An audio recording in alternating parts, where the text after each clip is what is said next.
Ramogi. Jopur mawuok e kaonti ma Kisii oyudo fuong'ruok bang' piny owacho chwalo negi mbolea kuom nengo mogonyore. Kilo 50 mag mbolea ma sirkal chwalo ne jopur sani koro iuso kuom Sh2,500 koa e Sh3,500. Kane gilos e kaonti ma Kisii e nyasi mar pogo mbolea e kaontis 30 ma pachoka, jopur nonyiso geno mar keyo mabup ka gitiyo kod mbolea go.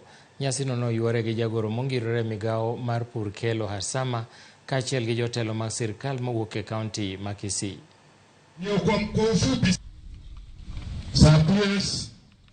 Manake itakuwa kazi rahisi ya wakulima kuweza kupata mbolea hapa na pia kwa bei ya rais. Na pia sio mbolea peke yake.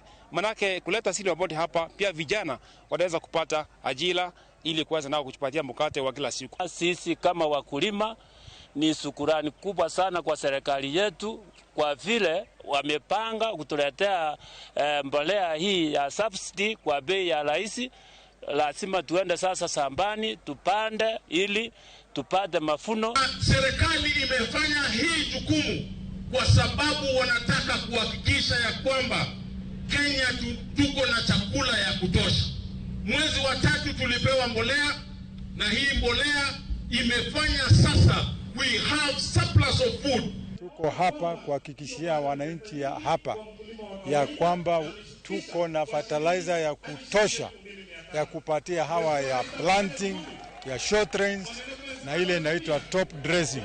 Kweli kulikuwa na shida kidogo kwa the first batch ya distribution, ambapo kidogo center ilikuwa moja.